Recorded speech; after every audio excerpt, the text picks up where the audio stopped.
Hi, I'm Greg. Thanks for watching. Right now there are a lot of videos on Bloodstained and how to farm gold. They mostly are the same. They have a couple different locations that you can farm gold.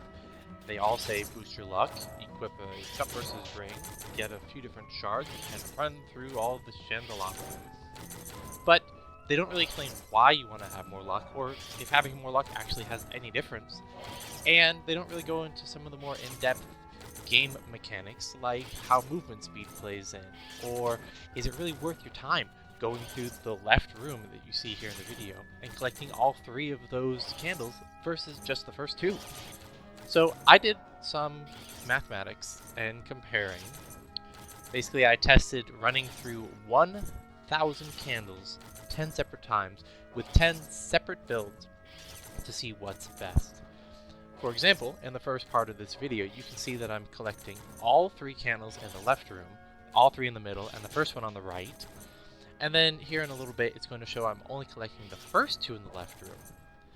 Now, I'll get on to the actual best build and the gear in a moment, but I do want to point this out right here.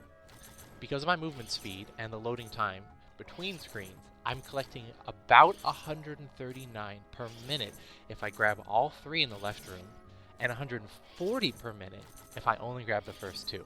Now obviously that can be optimized by me not accidentally trying to run to the third one, but the whole point is, you don't actually have to jump to grab the extra candles in the far left room or the far right room. In fact, you don't have to jump for any of them if you don't want to.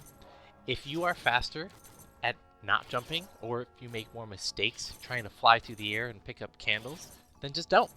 It's faster without putting in that extra effort. Now, if you are great at jumping through the air, go for it. It's really all the preference. But at least I have math to show you guys it's not really that big of a deal. Okay, now let's take a look at my pretty little graph here. So I had 10 builds total. I only changed one variable between each of these at a time. So starting off, I wanted to test the amount of luck and how it mattered, or if it did. I also wanted to test the Gambler's Ring versus the Cutpurse's Ring, and I also wanted to test things like Augment Gold, having it equipped and as a passive, or not having it equipped, or Red Remembrance boosting my luck instead, so double stacking that.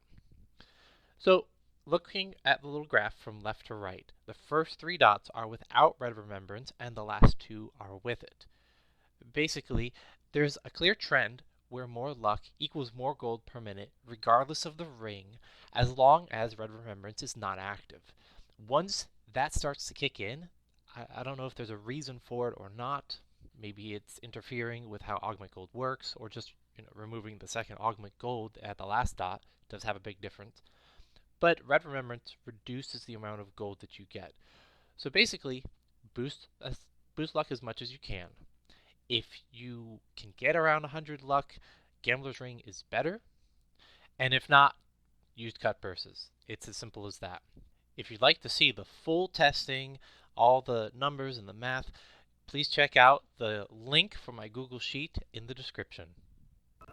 As you can see, I have quite a lot of gold, so there should be some more proof for you guys. Now, as far as equipment goes, everything that was mentioned in other videos is more than likely going to be accurate. Everything that you can to boost luck is great. You can use Ribbon, which drops from Titania in the Hall of Termination, instead of the Valkyrie Tiara, because they have the same luck. Everything else, though, you should have equipped exactly like you see it here. Although your weapon doesn't matter, I just leave that one on. Jubal's Glasses removes your mana cost. Valkyrie Dress and Bunny Scarf both have the highest luck for their class, and Gambler's Ring just happens to give better luck and better money. So there you go.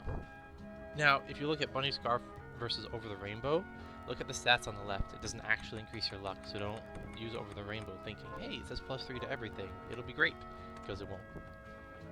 Now, as far as shards go, your Conjure and Directional Shards and Familiar, they don't matter.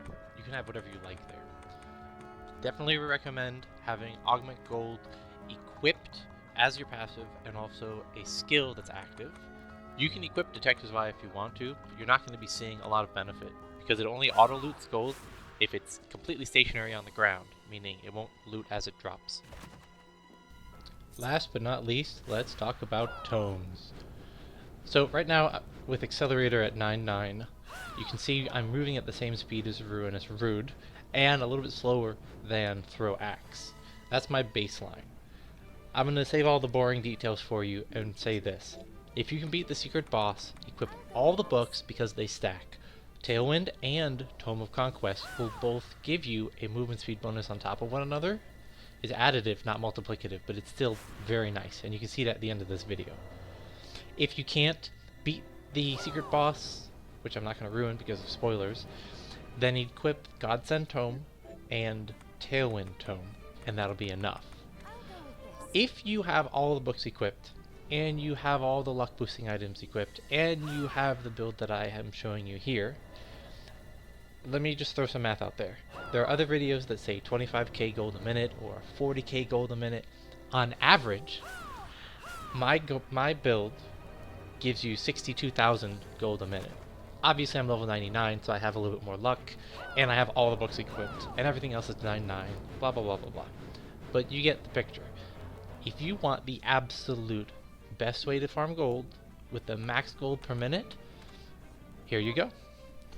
Thanks for sitting through me rambling about all the math behind the scenes, and I hope you enjoyed this video. Like, comment, subscribe, whatever you feel like doing. If you have questions, post them below and I'll get the answers. Thanks, and have a great day.